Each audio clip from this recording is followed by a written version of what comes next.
மதசார்பற்ற முற்போக்கு கூட்டணியின் மேட்டூர் சட்டப்பேரவை உறுப்பினர் வேட்பாளர் அன்புக்குரிய மிதுன் சக்கரவர்த்தி அவர்களை முன்னிட்டு நடந்து கொண்டிருக்கிற இந்த அறிமுக கூட்டம், செயல் வீரர் கூட்டம் அல்லது தோழமை இயக்கங்களின் கூட்டத்தின் தலைவர், மாவட்ட செயலாளர் அன்புக்குரிய அண்ணன் TMS அவர்களே, மாண்புமிகு அமைச்சர் அவர்களே, தங்கள் ஆதரவையும் ஒத்துழைப்பையும் வெளிப்படுத்துவதற்காக வந்திருக்கிற மதச்சார்பற்ற முற்போக்கு கூட்டணியின் தோழர்களே, அன்புக்குரிய தோழர்களே, அனைவருக்கும் என் வணக்கங்கள்.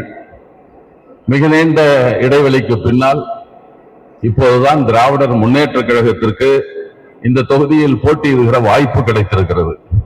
அண்ணன் கோபால் அவர்கள் 1996 இருந்தார். 30 ஆண்டுகளுக்கு பின்னால் இப்போது நேரடியாக திராவிட முன்னேற்ற கழகம் களம் காண இருக்கிறது என்பது ஒன்று. எப்படி நம்முடைய அண்ணன் கோபால் அவர்களை பண்பாளர் கோபால் என்று சொல்லுவார்கள், அதே அளவுக்கான பண்பு நலன்களை கொண்ட ஒரு கண்ணியமிக்க குடும்ப பின்னணியிலிருந்து வந்திருக்கிற ஒரு சுறுசுறுப்பான இளைஞருக்கு நம்முடைய வேட்பாளரான வாய்ப்பையும் கொடுத்திருக்கிறார்கள். இந்த நேரத்தில் நம்முடைய கடமையை பற்றி ஆதரவு என்பதற்கு மேலாக நாம் அதிக வாக்குகளை பெறுவதற்கு, அதிக வித்தியாசத்தை காட்டுவதற்கு நாம் என்னென்ன முயற்சிகளை எடுத்துக்கொள்ள வேண்டும் என்பதையும் சிந்திக்க வேண்டிய நேரம் இது என்று கருதுகிறேன்.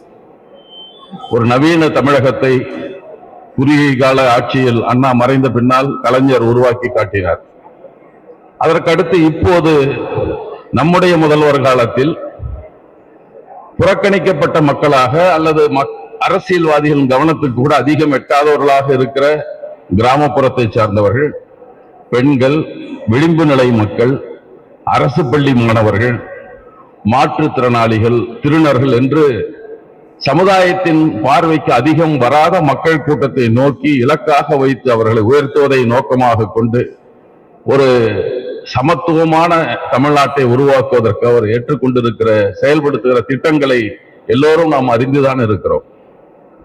நான் கருதுவது என்னவென்றால், நம்மால் முழுதும் கூட கொண்டு போய் மக்களிடம் சேர்க்க முடியாத அளவுக்கு அன்றாடம் ஒவ்வொரு செய்திகள் நடந்து கொண்டே வந்திருக்க, ஒவ்வொரு திட்டங்களை அறிவிக்கிறார்.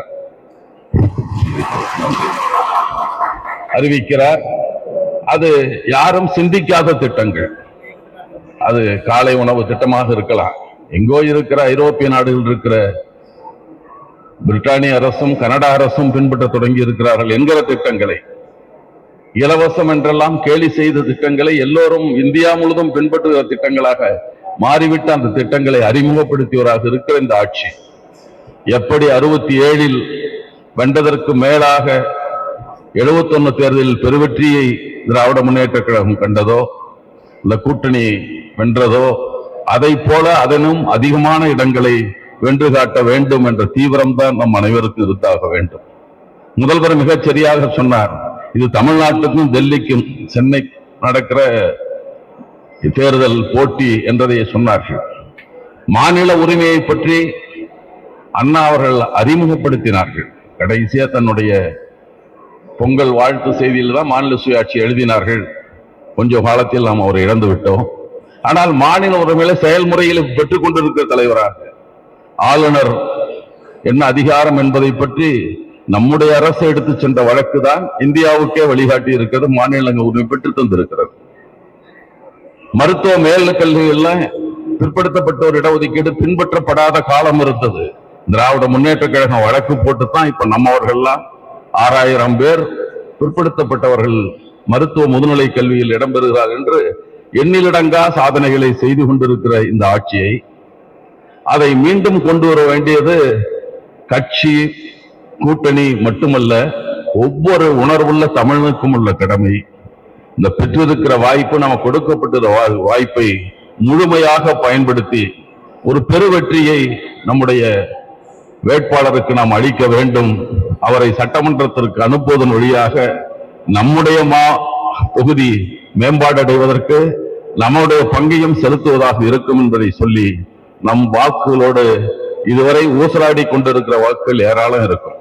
அவரிடம் பேச வேண்டியதும் அவர்களை நாம் நம்முடைய பக்கம் திருப்ப வேண்டியதும், வேட்பாளருக்கு வாக்களிக்க செய்ய வேண்டியதும், தவறாமல் வாக்குச்சாவடிக்கு அழைக்க வேண்டியதும் எல்லா கடமைகளும் நம்மிடம் இருக்கிறது.